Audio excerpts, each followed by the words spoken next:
Last week, I did some much needed maintenance on the van before heading north to band together with my girlfriend to do something crazy. Move to Scotland.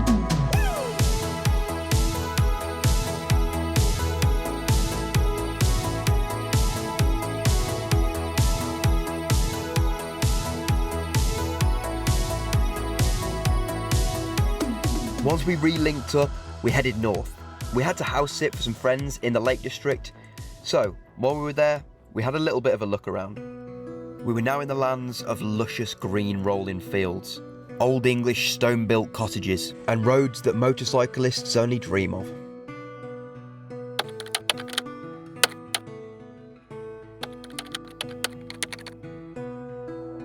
Before we headed north, I had a few side quests.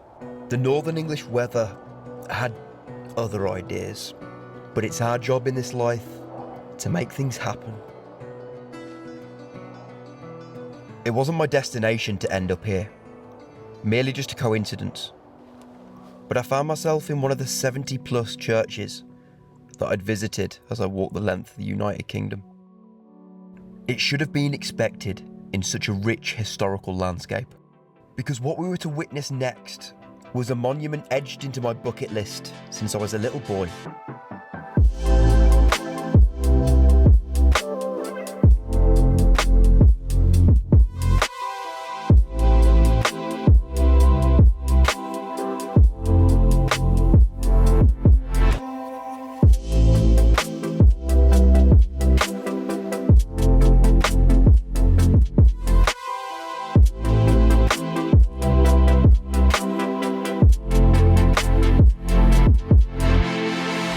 In our week of house life, we visited a few places like this.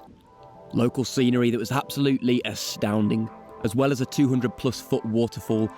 We also delved underground and explored some of the local cave systems.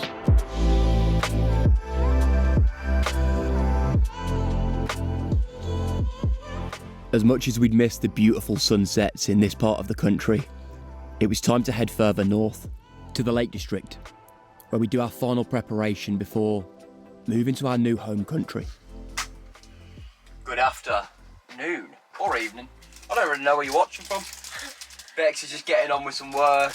I'm just squaring some bits and bobs away. I've got the tools out because someone commented on the last video being like, saw that overhead storage out. Yeah, you're right. It's been like that far too long. I just need to order some more of these. These are the connection things that I use for the overhead storage slash other little drawers and bits and bobs, but I didn't have any. I ran out because they break far too regular. Yes, I've got replacement ones for them, but it's going to require some woodwork joinery bits and bobs that I'm on the road and don't really have the time or materials to do it as of yet. So for now, I'm just doing this.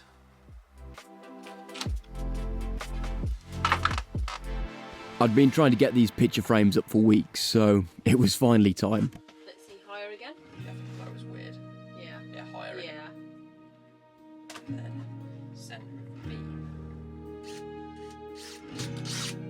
We had a few days before heading north, so we enjoyed some of the local sights to see here also.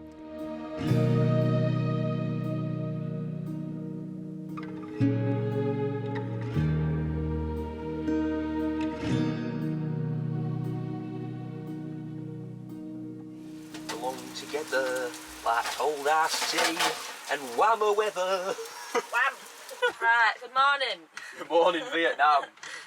Beck, why don't you explain to them how the van always looks like in turbo clip until about 9 AM? Until I've sorted it out. Lies is what that is. As you can see, here is the man making the bed. Yeah, and he's the one sipping coffee. Yeah.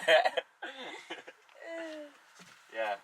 So until about 9 AM it looks like you got like an Instagram V's reality thing, haven't you? Gotta be done though, innit? Gotta be done. It's just there's pillows everywhere and clothes everywhere and Bex's smelly socks from the day before. And your snot rags. Snot rags. I don't do snot rags, I just open the window and give it some of that hot too. Biblical, mate. Where's all these bottles come from? What bottles? Plastic ones. That's a bin job. you had the rain in the night? No. Yeah, you were dead to the world. Did it rain? Yeah, it peed it down. That explains all the puddles. Fiddlefest on the run. Yeah. Right, I'm going to let you restart that because that's your clothing malarkey out. Get Dip Dot Dude down there. Why is it not working? Oh. Just had an email back about these rear blinds.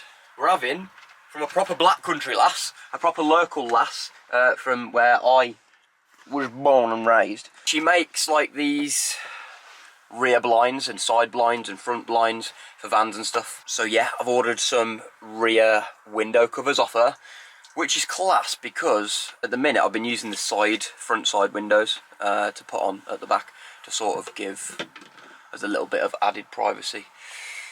As of a night, because it's not the most private park up, is it? No, it's not. But Every Tom, Dick and Harry looking through the every Tom, Dick and Harry looking through the windows. It is true, it is true. But, you know, we're in a pretty good place and, you know, that's England, that is. Today is a bit of an admin day because we've, well, run out of water. So we've got to fill our water up.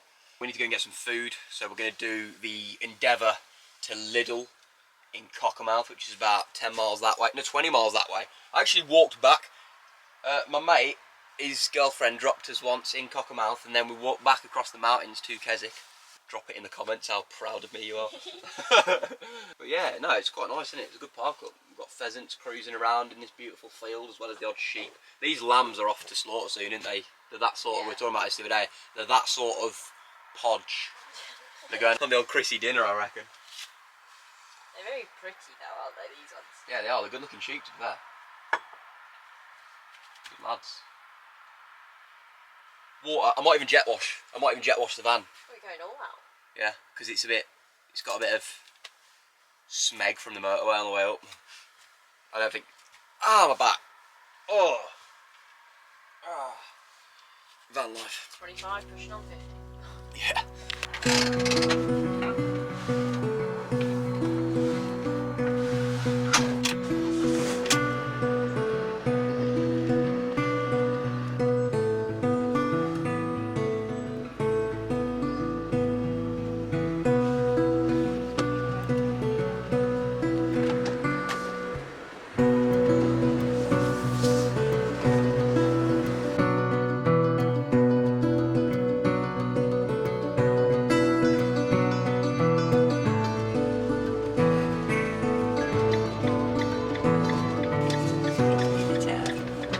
We had a list of essentials to get sorted before we headed to Scotland.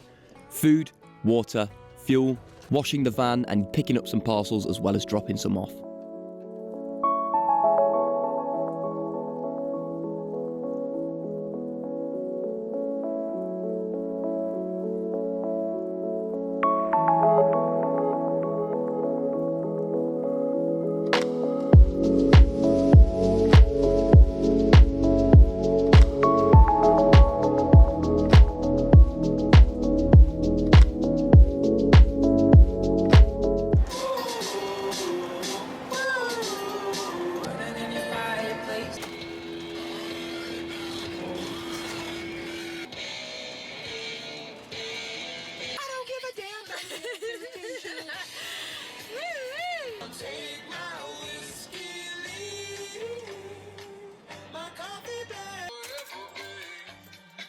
Can only apologise for not donning the bikini for these shots. Once we did this, it was time to fill the van up.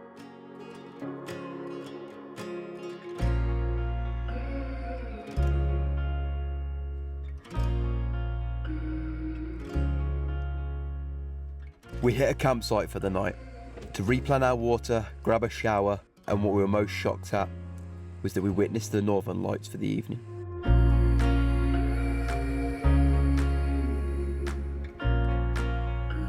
The day had come to move, to head north, to where would be our new home. Scotland.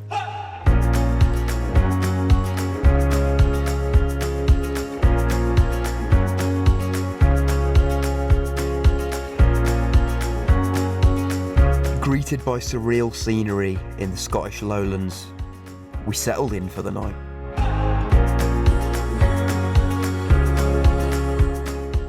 Our first day in country, we decided to see the place from a height. It felt like we'd driven out of autumn and climbed ourselves up straight into winter.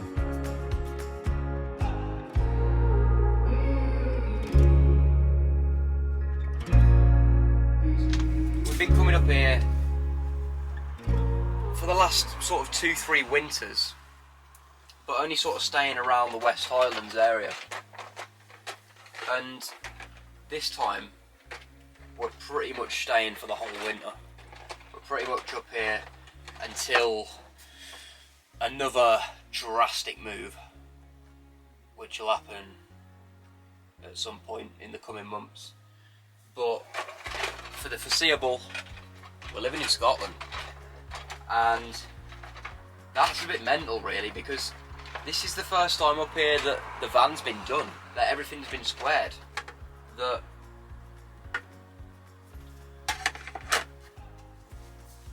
I think I got bored of saying to Bex, oh, when Beau's done, when Beau's finished, when the van's squared, oh, when this.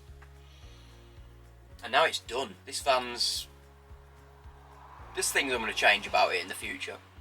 Any person that's got a van or has had a van build knows that when you do that first conversion, it ain't the one that's going to stay. Don't get me wrong, I will do stuff to this van, but for now, it's extremely livable by winter. It's always been extremely livable by summer, but we've struggled in the winters of past. So to now be up here knowing that the snow's coming, knowing that the freezing weather's coming, knowing that we can go and bag Munros to our heart's content and do mountain days like they're nothing and come back to the diesel eater run in comfort, it's another level. It really is, and I'm just super thankful.